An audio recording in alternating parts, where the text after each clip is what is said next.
Hi, Uncle Nacki here. Just got back from a baseball card show. I'm going to share a few items I picked up. Nothing real spectacular.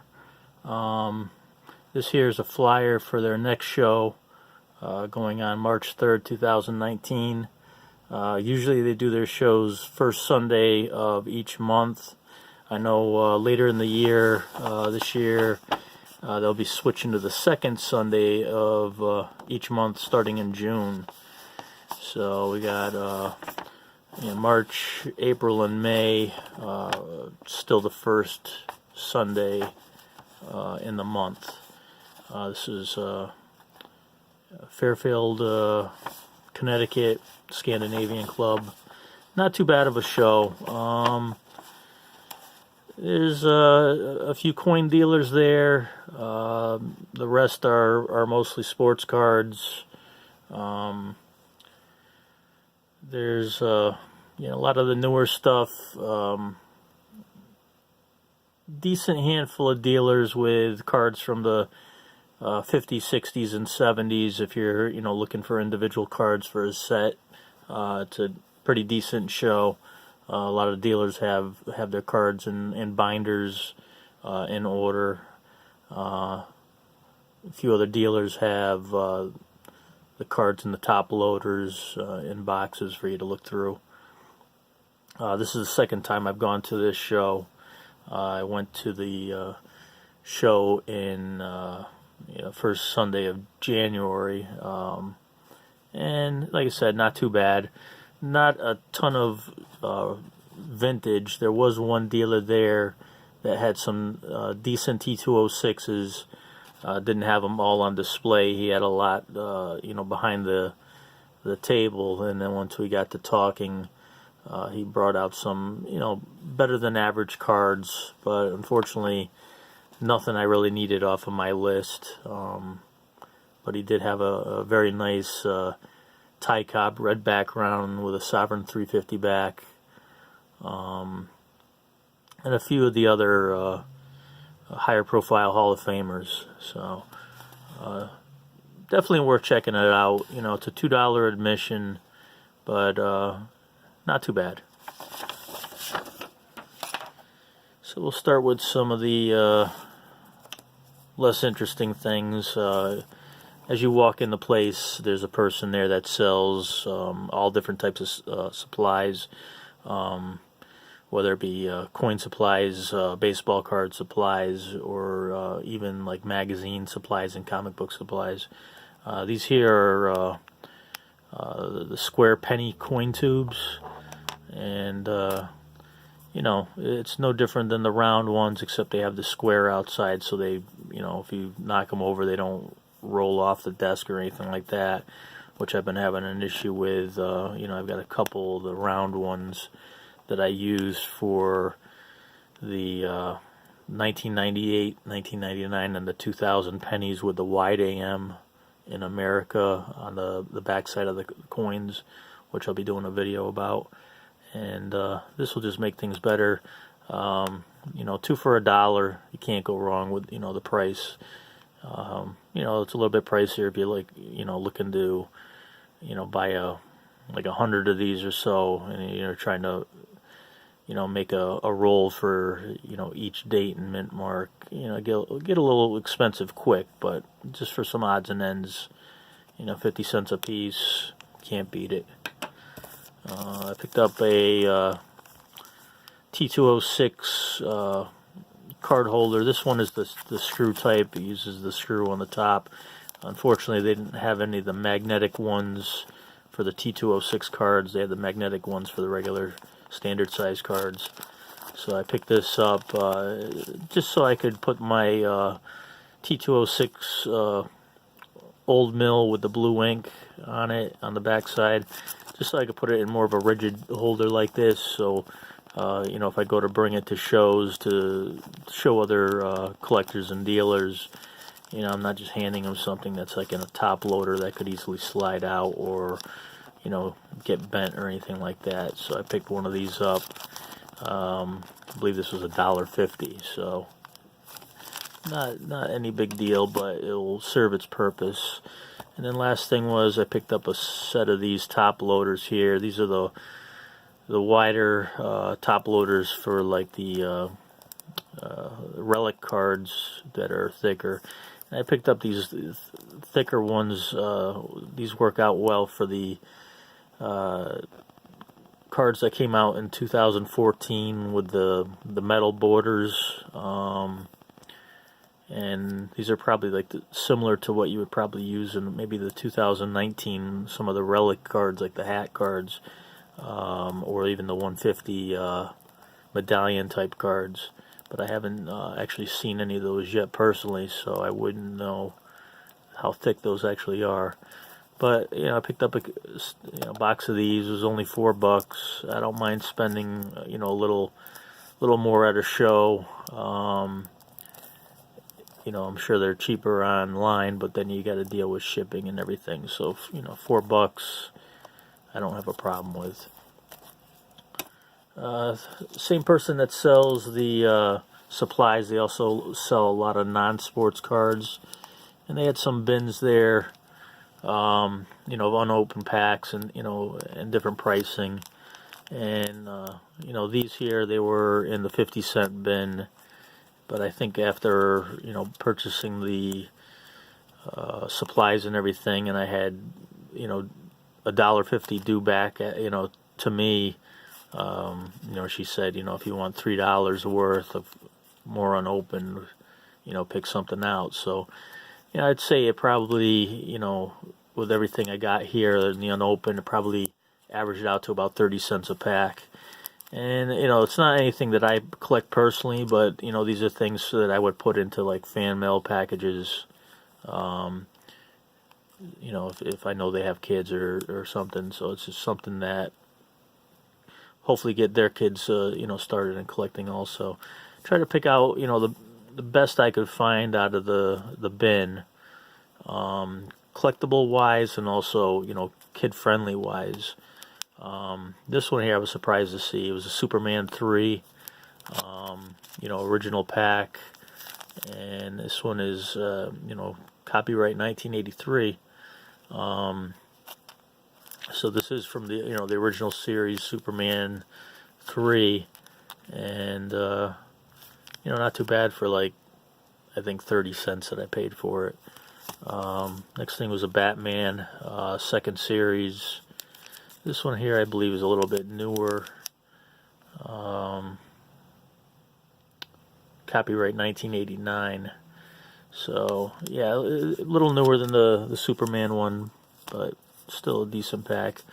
I was able to find a couple Supergirl packs, not in the greatest shape, but for the 30 cents or so, why not? Copyright 1984, so not the newest thing, but for the price, not bad. I also grabbed a group of these Looney Tune Upper Deck packs. I believe these were out in like 1990 or 1991. Let's see if we can see a copyright date on there. Looks like 1990. And I have some of these packs that are actually unopened. They're good, for kids. Not really any value, unfortunately, with these. But I picked up 6 unopened packs. It'll be fun for somebody to open them. Adventures in Toon World, which is also by Upper Deck. This was probably later on in their non-sports card adventure. This was 1993. So I picked up one of these just to kind of break it up a bit. And the last thing I picked up, Flintstones. Everybody likes the Flintstones, Let's see if I can see the date on there. 1993. So, some decent packs. Nothing, brand new. They didn't have any like Pokemon or anything like that, which I would normally get. But, they're not going to be sold for, 30 or 50 cents a pack. Next, I picked up some single cards from different dealers. These, let's see, the first four here. Picked these up. They were 50 cents a piece. 1985 Don Mattingly Topps. This is its the second year card. His rookie year was 1984. Overall, nice card. Centered pretty decently. Not perfect, but it's got very minor dings on it. But it's something that you would normally find probably coming out of a wax pack. No major creases or anything like that. Just a overall decent card, and for 50 cents for a second year card, why not? Number 665. And for those that don't already know, I am a Don Mattingly fan. It's really very few things I collect that are the newer stuff, and the Don Mattingly cards that come out in the newer packs with the different variations and colors and things like that, I will find some interest in them. So I picked that up, 50 cents, why not? This here, 1973 Topps Pete Rose, 50 cents. It does have some major creasing here, some rough edges on the side here, but it's a 1973 Pete Rose, for 50 cents, I'm not going to pass that up. I do have nearly a complete set of 1973 Topps. I'm just missing a couple of the checklists, and I also have about 20 to 25,000 more of the 73 Topps, and I do have a total of 3 of the Mike Schmidt rookie cards, so I will be probably assembling another 2 sets of these. So I'll be having working on 3 sets. So when I can pick up a card like a Pete Rose for 50 cents, not sure if I even need it. I may already have 3 of these Pete Roses, but for 50 cents, I'll take the chance, and there's nothing wrong with having an extra one. So this is 1973 Topps. This one here, another Don Mattingly. Nothing special about this card. It's from I believe the 2001 archives. Just a card I just didn't have this one, so I just put it to the side because I didn't have it. And then another Mattingly card. This one, it's hard to see with all the glare there. 50th. Topps 50th year. Rookie card design, but not his rookie card. But it does have the the back, just like his rookie card would look like. So pretty neat for 15 cents, or not 15 cents, but for 50 cents. Then I picked up a couple cards. They were $2 a piece. A little bit flashier. Archives. Reggie Jackson rookie card, reprint. It's got the same back basically. Number 260 for Reggie Jackson. So for a couple bucks, I could probably go on eBay and find the same card for a couple bucks, but I'm going to be paying like $3 or $4 shipping. So when this comes around, I see something like this for just a couple dollars, I have no problem with it. And then Don Mattingly Chrome edition, similar to the one I showed you before, that I picked up for 50 cents. The only difference is this is the Topps, and then this is the Topps Chrome, and this was also $2. And same idea. It's the back looks just like the rookie card, except it doesn't have that nice clean white card stock. In order to get that, you'd have to get like the 84 Topps Tiffany to have it have a similar look to this. So, and those cards are very expensive. The Don Mattingly Tiffany card is probably considered the number one, most difficult, most valuable Tiffany card of all time, and in all the Tiffany sets that Topps made, to get that card in a PSA 10 is pretty pricey. And then the last two cards I got at the show were a couple more 1973 Topps cards I have, in my first set. Not sure if I have duplicates for my second and third set. And these were $3 a piece. Very clean cards, and they're high number cards. This 1973 Topps was the last year of the high numbers, in the series. So, between the high number and then having some key players, this one especially, Dwight Evans in the center there for Red Sox. This is his rookie card. For $3, it's a great price, for this card, especially with, no creases or anything like that. And then this one here, also $3. This card here, well known for the Bob Boone, rookie part of the card.